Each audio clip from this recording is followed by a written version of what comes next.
বছর বয়সে স্লোগান কণ্ঠে নিয়ে ইংরেজদের গুলিতে প্রাণ দিয়েছিলেন। 1907 সালে জার্মানির স্টাটগার্ডে মাদাম ভিকাজি কামা ভারতের প্রথম বিপ্লবী পতাকা উত্তোলন করেছিলেন, যার অংশটি বন্দে মাতারাম শিলালিপি দিয়ে সজ্জিত ছিল এবং অন্ধ্রপ্রদেশের স্বদেশী বিপ্লব বন্দে মাতারাম আন্দোলন নামে পরিচিতি লাভ করেছিল।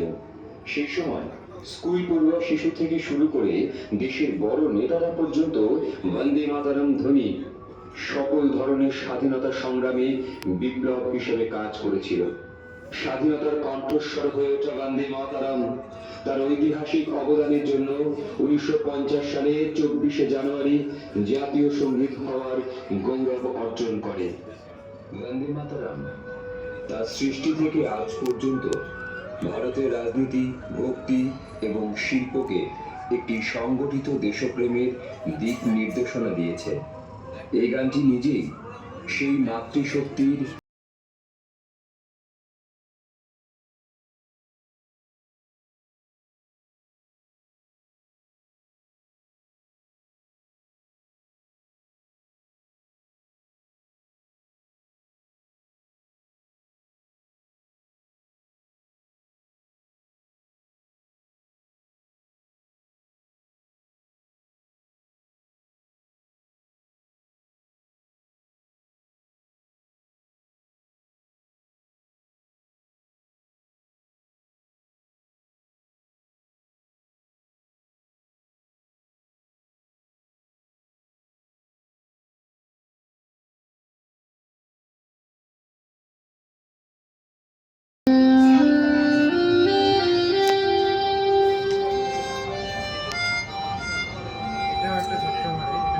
আমরা কজন ক্লাবে 56তম বর্ষের নিবেদন সার্ধ শতবর্ষে বন্দে মাতারাম, স্বাধীনতার অমর সুর। ভারতের স্বাধীনতা আন্দোলনে আত্মত্যাগের ডাকে পরিণত হয়েছিল বন্দে মাতারাম। স্বাধীনতা সংগ্রামে বন্দে মাতারাম আশার সঞ্চার করেছিল। বন্দে মাতারাম সর্বদা স্বাধীন ভারতের ঐক্যের বার্তা হয়ে থাকবে।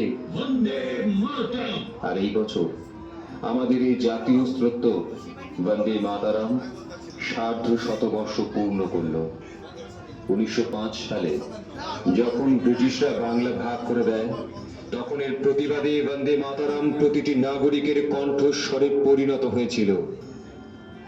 যখন ব্রিটিশ সরকার ভারতীয়দের স্বাধীন চেতনার উপর আক্রমণ করছিল, বন্দে মাতারাম ধ্বনি কলকাতা থেকে কাশী এবং কাশ্মীর থেকে কন্যাকুমারিকা পর্যন্ত ভারতীয়দের